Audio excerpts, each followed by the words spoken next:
Hello and welcome everyone. This is the first of a few podcasts where we're going to talk about sex determination and sex-linked characteristics. We have spoken before about this alternation of generations where you, and I'll draw a human here, but of course this isn't true of just humans.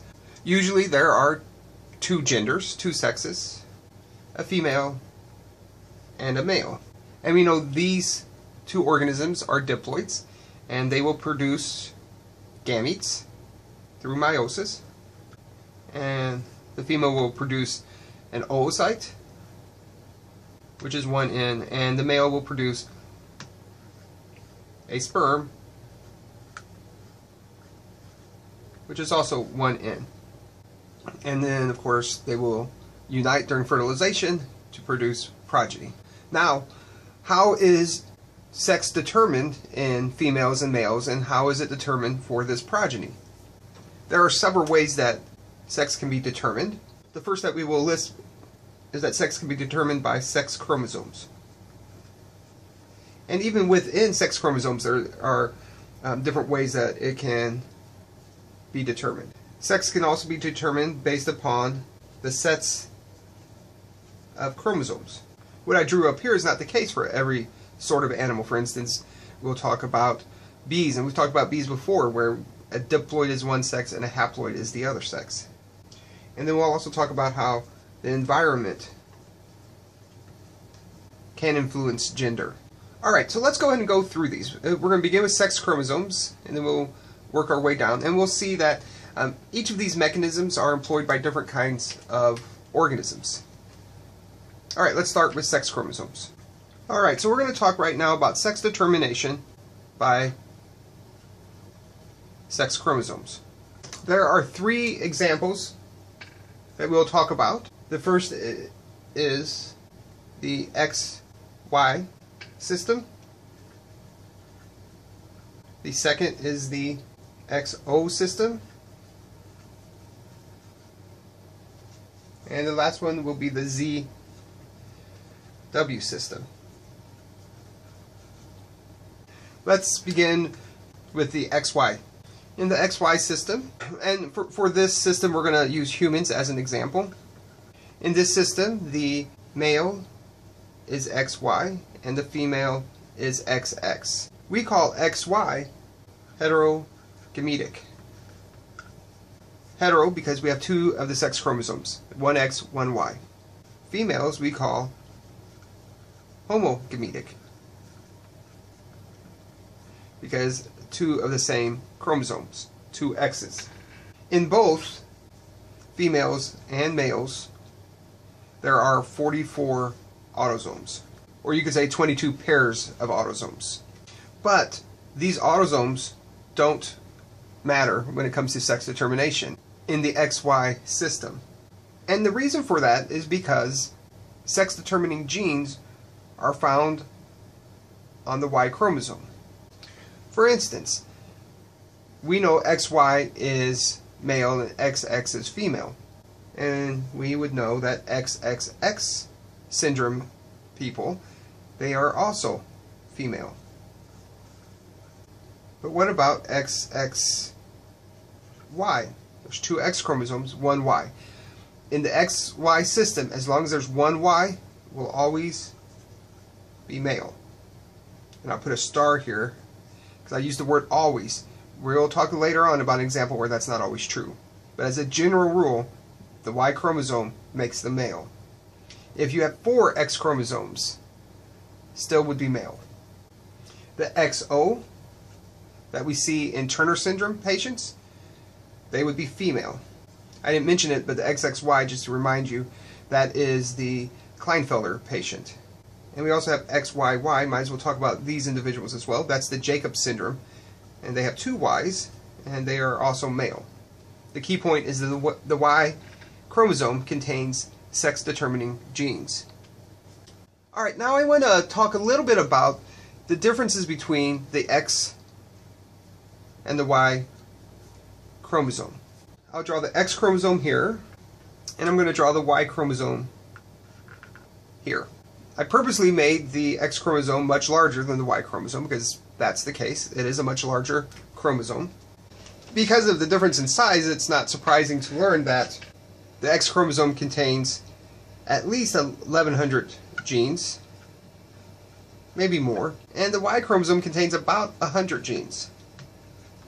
We can define the genes on the X and Y chromosome as one of three: X-linked genes, Y-linked genes, and pseudo-autosomal genes.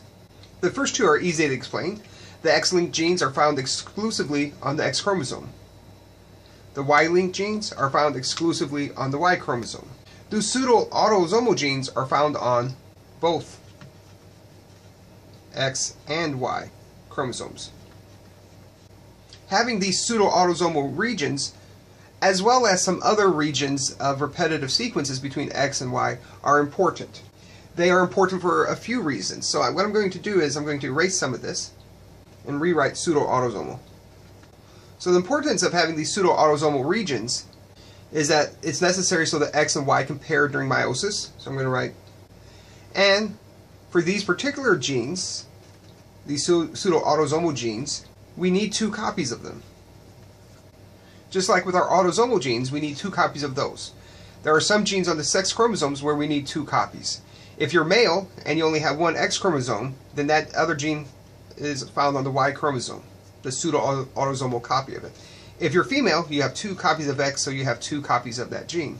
I'm going to mention a few things about the Y chromosome. The Y chromosome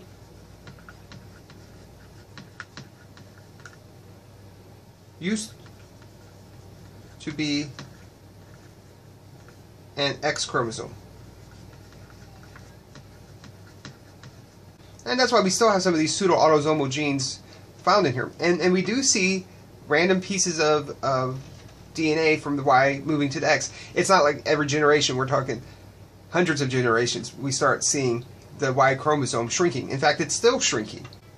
We believe it probably first started appearing as a Y chromosome separate from the X chromosome over 300 million years ago.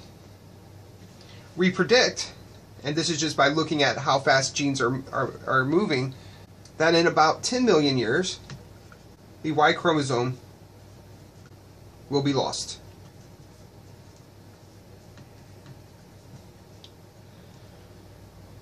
Does this mean we won't have males?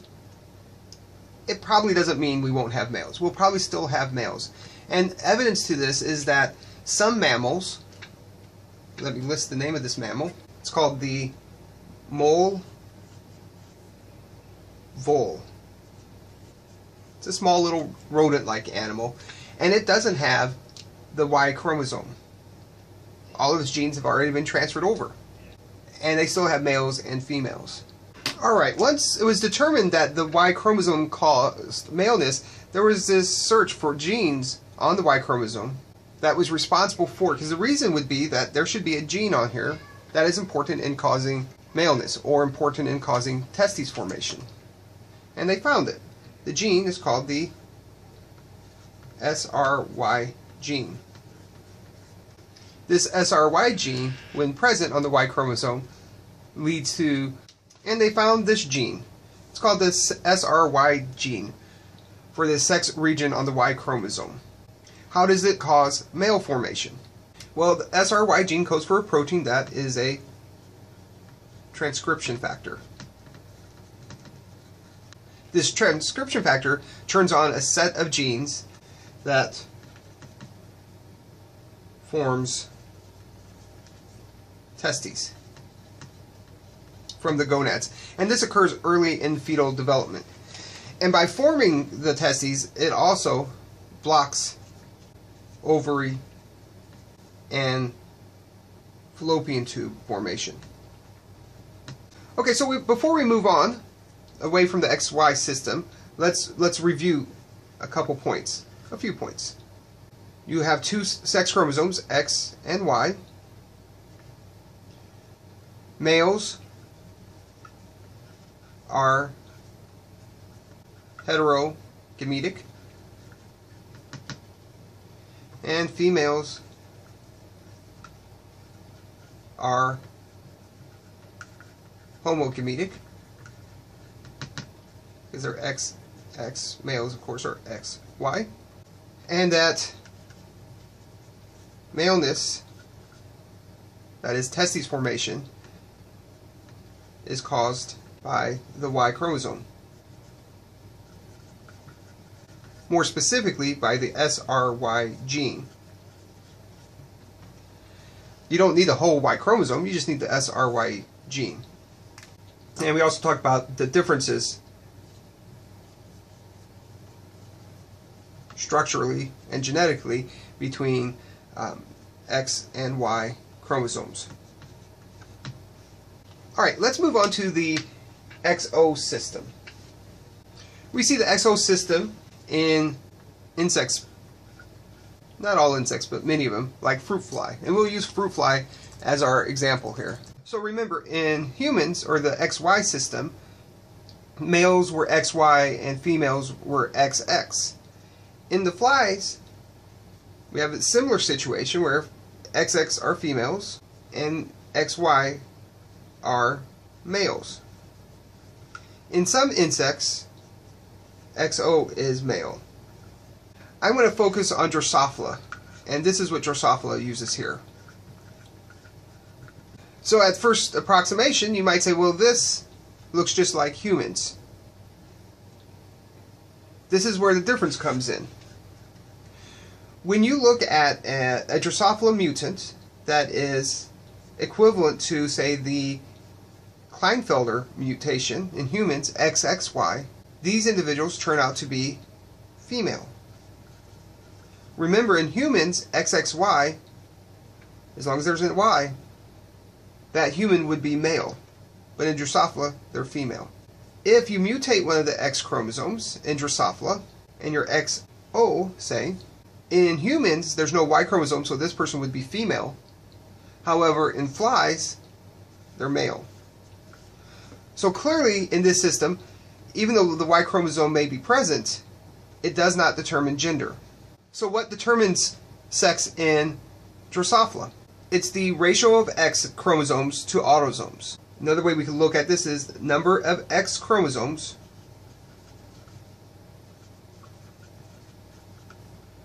divided by autosome pairs. This will determine what the gender is. Alright, let's move to a new slide, and I'm going to go over the ratios and show how the sex can change depending upon the ratio of the autosomes. So let's make this table. On the far left, I'm going to put sex chromosomes. So like XX, XY, XO, XXY. We'll add some more in a moment. Over here I'm going to put sets of autosomes. This is essentially the ploidy, so that's what I'll indicate here. So this is 2, 2, 2, 2, or diploid. Here I'm going to put the ratio X to autosomes. So this is going to be 1.0. This will be 1 X chromosome to 2 autosome sets, so that's 0.5. 1 X to 2 autosome sets, that's 0.5. 2 X's to 2, that's 1.0. And then the sexual phenotype. So this will be female. I'm just going to put an F. Male, male, female. So anytime you have a 1 ratio here, it's female, 0.5 male, 0.5 male, 1 female. Alright, well what happens if we change this ratio to something different than 1 or 0.5? So let's look at a XXX, also in a diploid. That ratio now is 1.5, 3 divided by 2. We call this person, or this fly, meta female. And we'll just do some more examples here. If you're 3 X chromosomes and you have a Y, remember that Y chromosome in males would make this person male, but here you're still 1.5. So you're still, or the fly, I keep saying you're not a fly. The flies would be meta female. Alright, now let's change the ploidy. What if you have an XX fly, and there are 3 sets. Well, now you're a 2 to a 3. 2 divided by 3 is 0.67. And this fly is called intersex. Let's talk about 2 more examples, XO and then 4 X chromosomes, which can happen. And these are triploids. So 1 divided by 3, this is 0.33. They are meta-male. 4 X's and 3 autosomes. 4 divided by 3, it's 1.3. And this fly would be meta-female. In general, these meta-males and meta-females and the intersex flies are sick. They don't survive very well. The ones that do survive are sterile. The intersex will have male and female reproductive parts. I would know this table and know how to calculate it. I'm bound to ask a question about sex determination in flies, giving you the number of chromosomes and the number of autosomes. Alright, let's look at the ZW system next. Remember, we're still talking about sex chromosomes causing sex determination, so the ZW system. And all I want you to know about the ZW system is that this shows an example of, is that it's the opposite as the XY system in many ways. Not in all ways, but in many ways. And the main difference that I want to show you, and that I want you to know, is that the ZZ individual in the ZW system is the male. So the male is homogametic. And the female is ZW. So she is the heterogametic. You should also know some examples of the ZW system. We see this in birds, so examples, some reptiles, many reptiles, amphibians,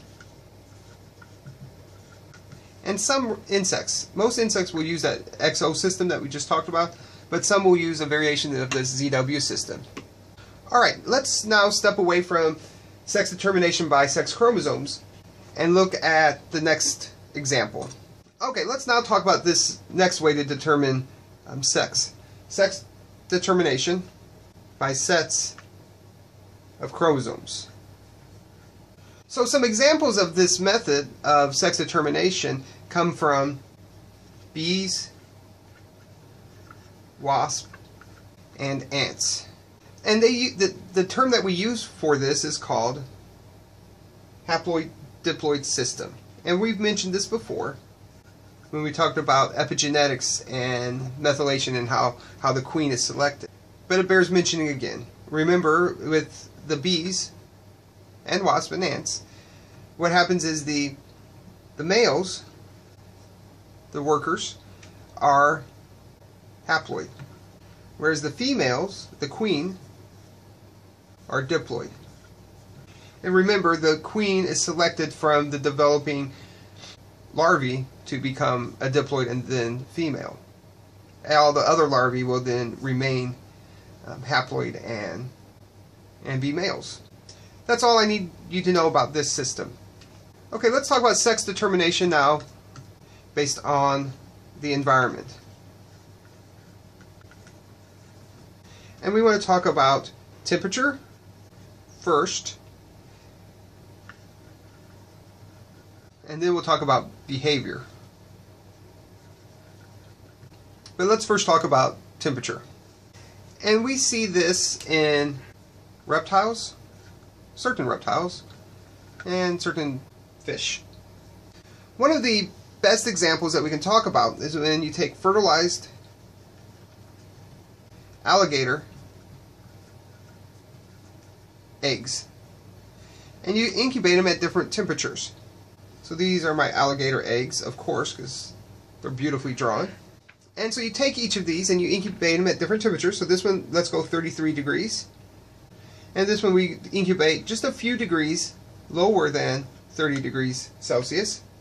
And here a few degrees above 33 degrees Celsius. What do we get? We get about 100% in this first column at 33 degrees, males. Here we have nearly 100%, so I'll say approximately, are females. So these aren't large temperature shifts, these are just 1 or 2 degrees below 33 degrees. And over here, it's about 95% females. So something about this early embryonic developmental stages of these eggs are temperature dependent. At a temperature right at 33 degrees, you get males, and you change it a little bit, you get females. Think about why this temperature variation is important for the development of males and females in certain reptiles and fish. How does the placement of the eggs help assure proper proportions of males and females? How could global warming affect sex determination in reptiles and fish? Alright, this is all I want to say about temperature and sex determination. Now let's move on to behavior. Alright, so let's talk about how behavior can determine the sex of an individual. And we're going to use clownfish as an example. And I'm going to draw the inside of a sea anemone here. And I should warn you, as we go through this, you will never watch Finding Nemo the same way again. And you will ruin it for the people who are watching it with you, because you will point out all the inaccuracies of it. So you will not be their favorite person. But sometimes you have to tell people the truth. Clownfish exists in a couple different forms within the sea anemone. You will have a large reproductive female.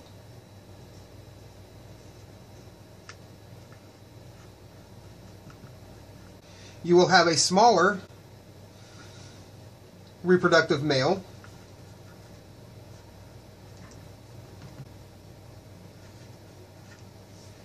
And then you will have a whole lot of these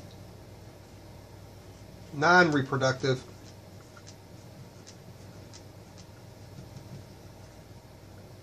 juveniles. Clownfish are an example of something called protandrous hermaphrodites.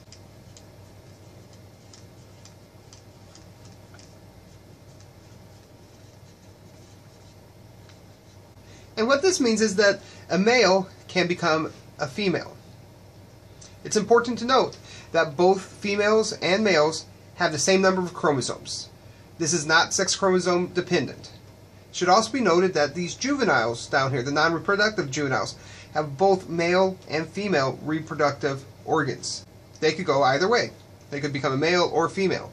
Turns out they're going to become a male, and let's talk about that next. And we'll talk about that in a moment. But let's review a couple things. But males will typically produce testosterone,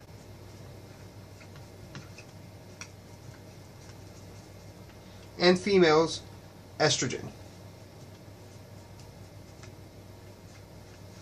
So what happens here is, at some point, one of these non-reproductive juveniles gets promoted to being a reproductive male. So I'm going to select this lucky guy here. He's going to move up here, and this happens because there is an increase in testosterone. A little extra testosterone causes one of these non-reproductive juveniles to become a larger reproductive male. At some point, the reproductive female dies. Now this is the part of the Disney movie that is consistent. The mother always seems to die. So the female clownfish, the reproductive female, dies. At this point, the reproductive male will become the reproductive female. And this happens because there is an increase in estrogen. This increase in estrogen stimulates the formation of the female reproductive parts in this reproductive male to become female reproductive parts, and thus they become a reproductive female.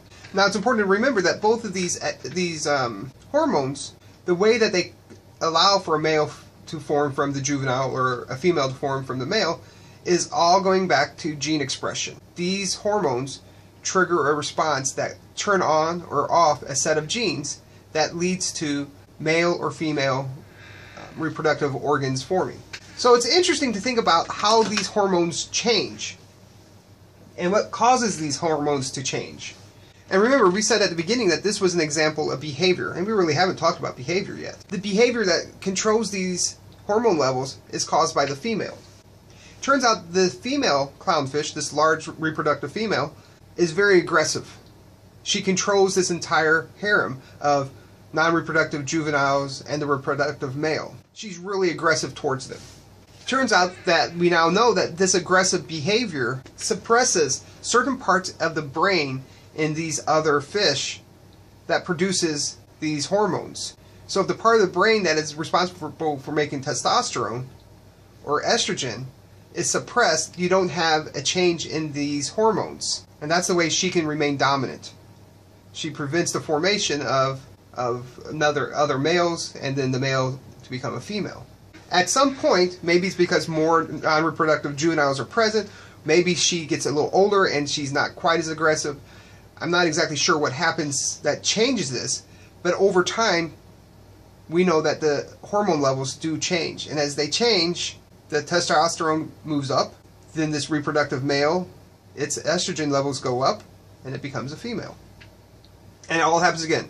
This male now starts behaving aggressive and suppresses the testosterone development. Alright, well that's all I have to say about sex determination.